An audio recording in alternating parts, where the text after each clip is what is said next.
host, dawes. And I'll be taking you guys through fermentation and preserves. So fermentation and preserves is now a new hip thing, and a lot of the new vegan blogs and alternative scene has taken on.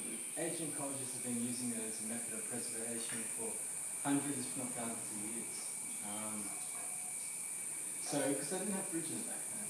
If you had a harvest, how are you supposed to keep it from going off between seasons? How are you supposed to save things in the winter?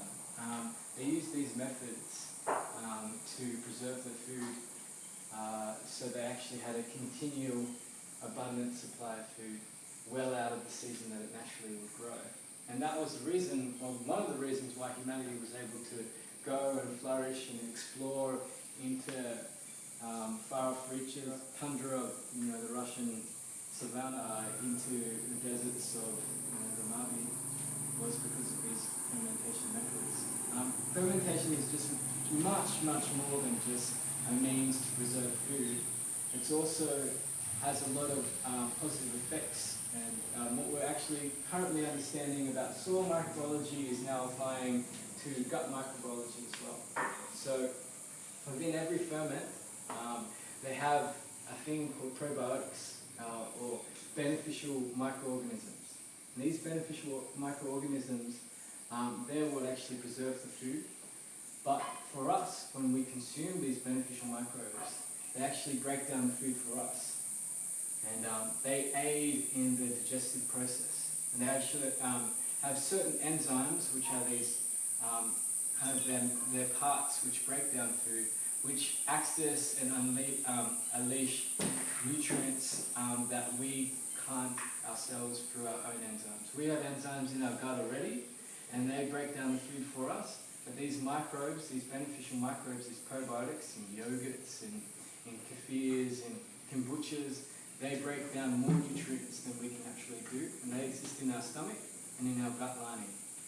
And what we find recently with gaps in the latest scientific studies on gut flora, they're the reason why we have a lot of our minute kind of really finite health functions.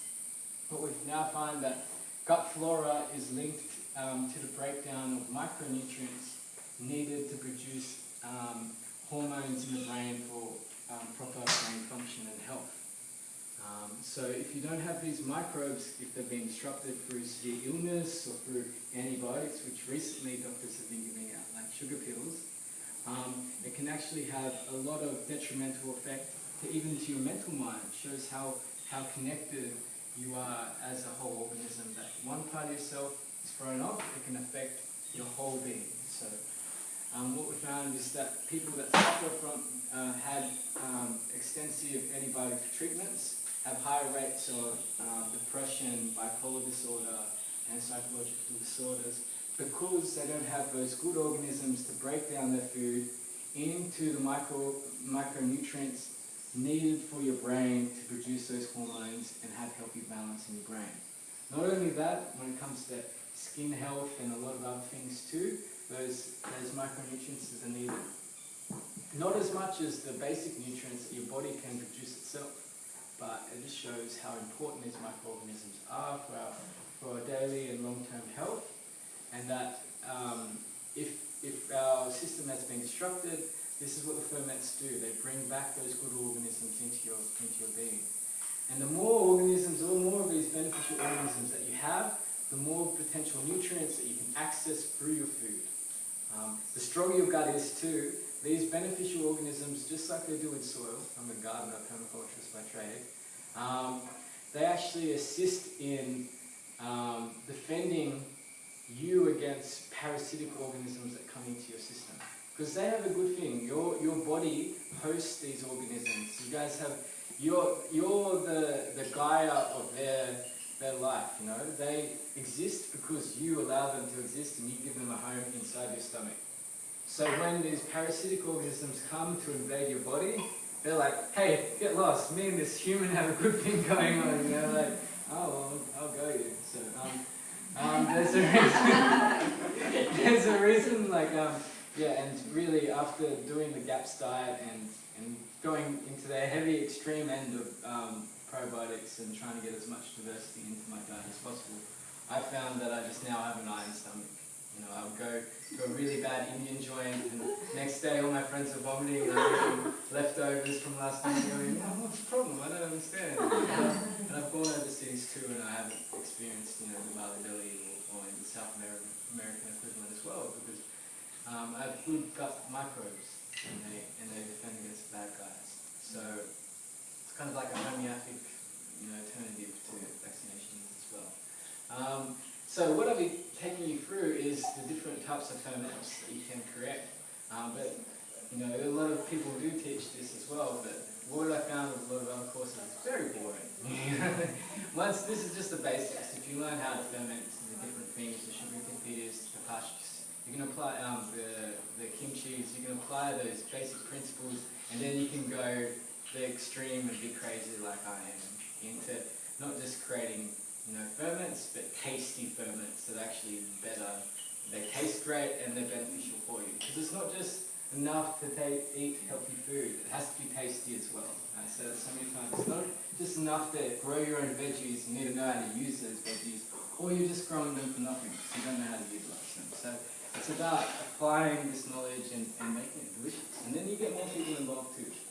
And people say, oh, but that's not traditional, you know, people only use, you know, cabbage and sauerkrauts, you know, and oh, you're only supposed to use black tea in kombucha. Yeah, there is a reason behind that. But also, a lot of the traditional ancient cultures didn't have access to the diversity of spices and vegetables and different types of sugars and combinations of above that we have now. So now we're in a unique time that we can take these ancient methods and bring them into the modern age and add all this diversity of foods from all over the world and make something really, really special.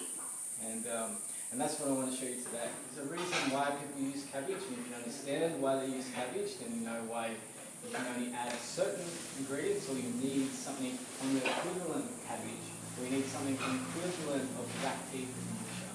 But you don't need just black tea, you don't need just cabbage. That being said, we are using cabbage this time, but we're also using other things too. And the ferment that I made previously, I didn't use cabbage, I used a type of bok choy. She used to have severe bipolar disorder, burned a lot of bridges in her life when she had the disorder. And when I met her, she cured herself from a GAPS diet. We were using the GAPS diet, and she wasn't on medication for a year and a half. The most beautiful person I ever met, and she understood that she went through that process. But the GAPS diet did heal her. It put her hormone levels naturally back into balance. She was able to produce those hormones. Her brain chemistry realigned, and she was able to get out of these severe hormonal immune swings that she had before. And she was able to come into another beautiful person. We chatted to him, and Kay Baxter, the lady that introduced me to the GAPS diet, introduced Byron to the GAPS diet too, and he explained to me that he had bipolar disorder, and he's been using the GAPS diet, and he hasn't been on medication for 3 months, and he hasn't had a severe mood swing since. So that's my personal experience with the GAPS diet. But yeah, explore that. There is alternative methods to deal with psychological disorders, but it's about using a different mindset. You know, what got them? You know, what was the symptom? You know, the symptom is, you know, their explosions or their lack of psychological health right now. But what's the cause? Go back to the cause. You know, when does this start changing? And leaky gut is another one too. You know, these severe digestional tract syndromes as well that people can't even eat the slightest bit of food. You know, that's usually a result of antibiotics, and now they don't have the proper enzymes to break down certain foods because they've been destroyed through antibiotics. And now when they eat that food, their body sees that there's a foreign invader because they can't break it down, it gets into their bloodstream, so now they vomit up. You know? So what they need to do, they need to re-establish their gut lining as well, which you can use with a number of things. GAPS diet's just bone broth, but you know, there is vegan equivalents to that too. And then you just need to rebuild this good gut flora as well.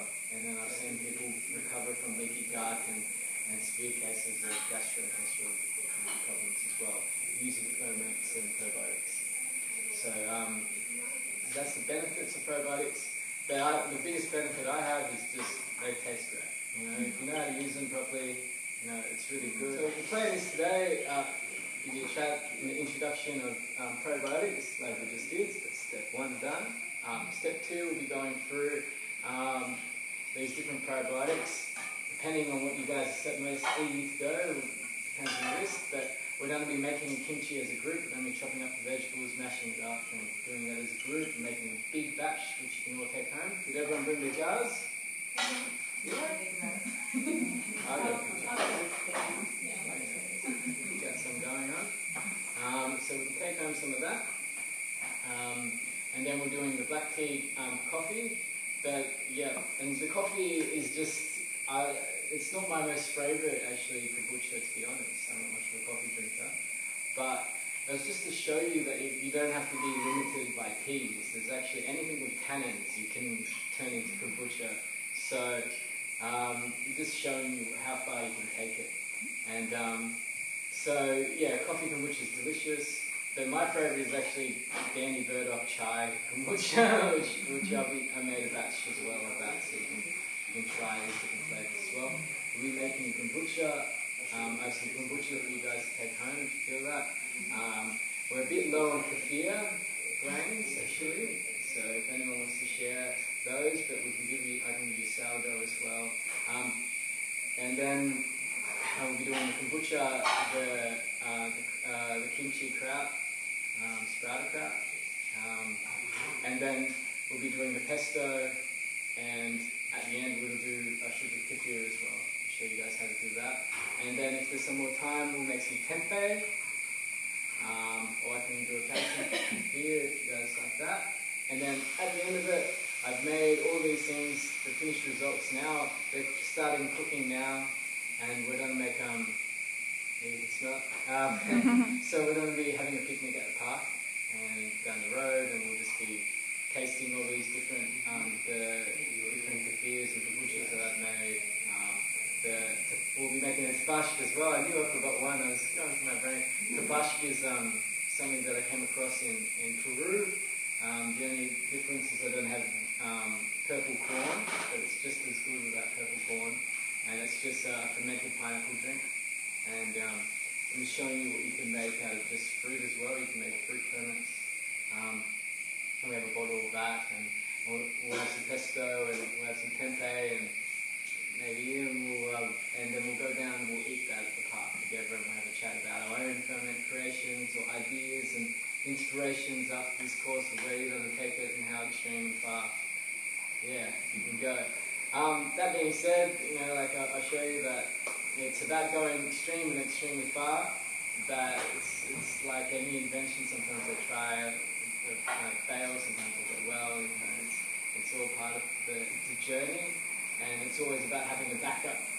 You respect the mother, you have your mother culture, which you honour, and you just give it exactly what it likes and what it needs, and then it's babies. You go to that side. Have a smell. Have a see what you can do with it. Introduce yourself. Become friends with it. And this is very overpowering as well. It also balances out carbon.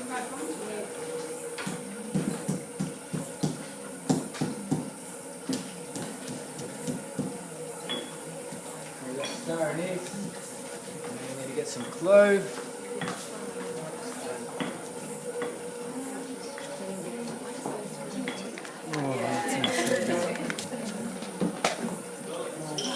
Okay, then we'll add some nutmeg, another earthy tone. Excellent.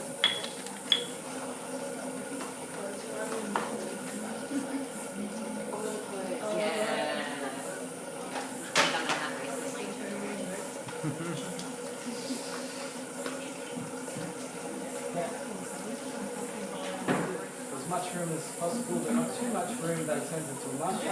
Small enough room that the microbes can break it down and soften it.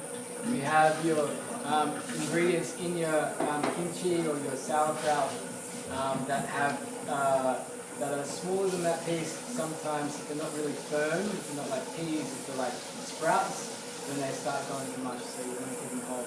And I find that things that do go to mush, story time, okay?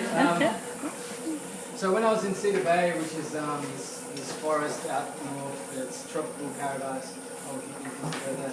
This it's this beach that takes 5 hours minimum to walk into. It's completely alone, lined with coconuts. I stayed there for 7 weeks, and that's when I came up with most of my mad scientist experiments, fermentation, because they were just a result of the circumstances that I was in. I didn't have access to all of these, good ingredients. I didn't have all the machinery and the blenders, so I made do.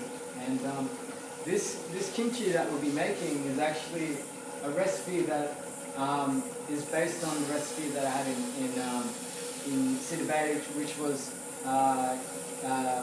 pretty much palm heart sprouted carrot. So what I had in Cedar Bay, and this is really good if you ever guys go camping, because vegetables are heavy and they rot really fast. So if you ever go on camping for a long time, bring seeds that sprout. Lentils, rice, things like that. Put them in Ziploc bags, and you put all the different sprouts, the different lentils, whatever you want to sprout into it, and you just hang it in a stream, freshwater stream that's not stagnant, and you just let it soak for a day. Take it out of the stream, and then you've got, and then just wet them continually, and they'll sprout into sprouts. It's the easiest way to make sprouts, and then that's a really good source of like vitamins and sugars when you're in an environment that doesn't usually have them. For myself, I know how to forage really well and live off the land, so I got other things like palm hearts and a few tree leaves from weeds and indigenous species around here. And but I had to do that every day, and I got really annoyed that I was spending so much of my time surviving and not spending time in tropical paradise. So I had a jar with me, a big jar that I found washed up on the beach, and I made a ferment which I called cabbage heart sprouted kraut. I had heaps of sprouts, I had heaps of cabbage hearts, and they were the base of it, and then I just added some more things to it, and a bit of salt, and then I made this. And it came up with the catchy name sprouted kraut, which you guys can take just a little bit of cardiac. Was there a message in the bottle? No. But I made a few. I thought I'd just message with the next generation. You experiment, you see what you can do, then and also with the dosa, I had lentils, I had rice, and I had fenugreek in like large amounts. I made a mortar and pestle out of a bamboo chamber, and a chair leg that washed up on the beach. And I made the paste for the dosa out of that. And I let it ferment, and I licked off dosa for weeks as well. So you just make do with what you can, and then it turns out so good. I'm still remaking it. So yeah, it's just really you experiment. Sometimes you put in circumstances that you have to experiment, but the basic understanding is how it all works. You can really see what works and survive and thrive. So what we're going to do now, we've got a bit more access to a bit more vegetables from all over the world, but sprouts are highly suggest sprouts because when a plant sprouts from a seed, it has the highest nutrient potential that it has at any stage of its life cycle in certain nutrients, and it also is easy to digest. And if you sprout lentils or rices or any kind of seed, it gets rid of a lot of the acids and hormones which actually prevent you from digesting it properly. So that's why when you eat lots of beans, you fart. It's because it's releasing those toxins from those beans. So but if you sprout beans, you don't get the farts, which is great. And it tastes exactly the same, and it's more nutritious. So part of getting the sprouting is in the sprout workshop. That if I had an hour or so, I'd take through how to sprout every single sprout. It's just great. And it's just one of those things that you just when you're doing cultures, you spray a bit of water, you soak something overnight, it takes 10 seconds, and then you've got sprouts you can eat. And they sell them for like $15 a handful, something like that, Rusty is.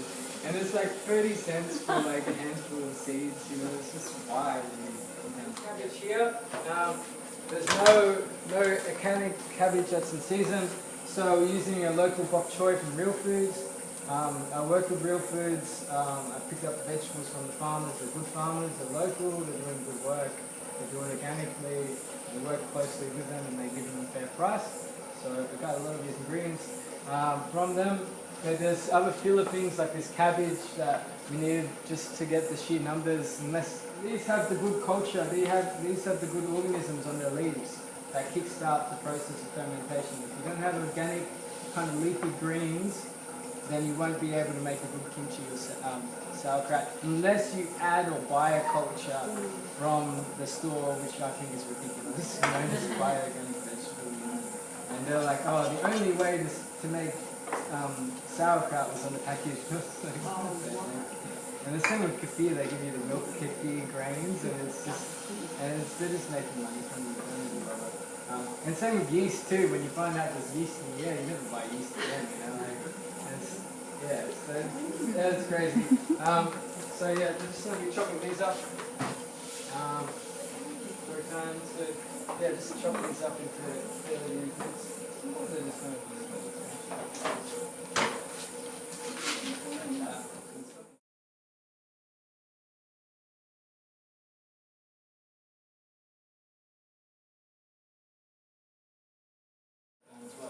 I used to work in the cookie community, and I used to cook for 16 people a night minimum. And I used to have helpers. And one day I said to this young backpacker boy that's never cooked, from Italy, that's never cooked a day in his life, to chop up some ginger and then put in water pestle and crush it. And I just saw him just doing this. Just like crushing up ginger.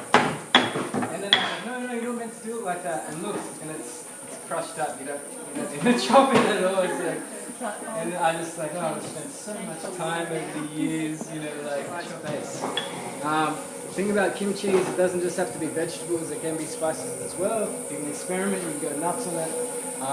Just be aware that some flavors are jalapeno, some add this one. This one we'll be doing is my Thai spicy kimchi, and I really like it because it really makes you activate, really you eat it in the morning and it gives you that extra punch and gets you up in the day.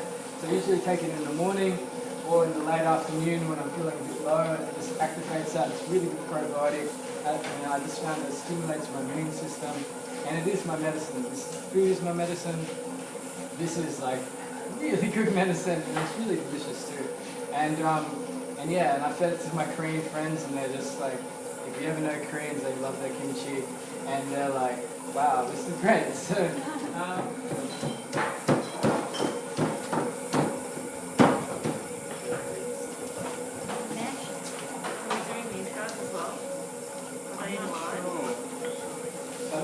Are we doing these ones too? That were next to it? Are they to go in there as well?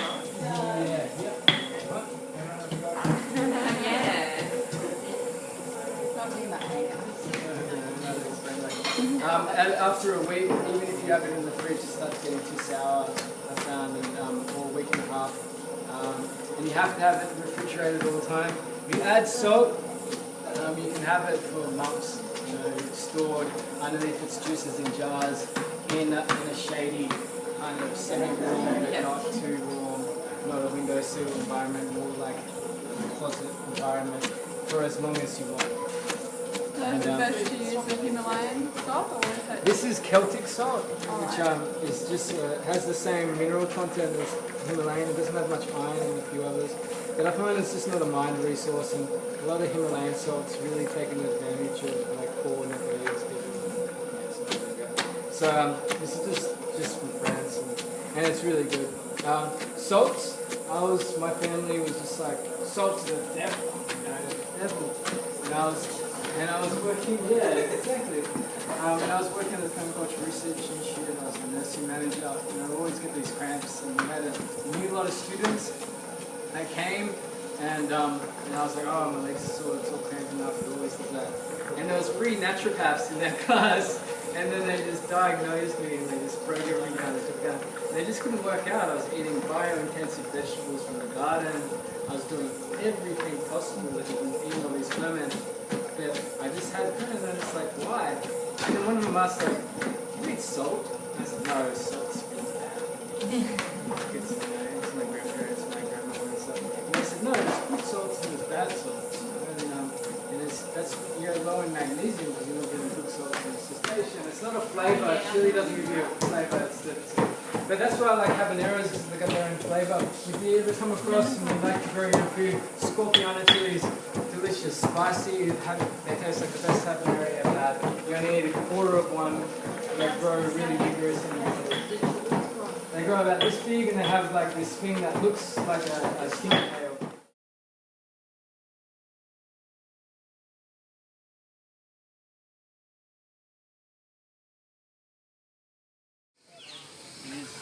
You work at Java? No, I'm not that bad, but how much tribe this? They say 5 different language groups, but they are the big names, so there are about 7.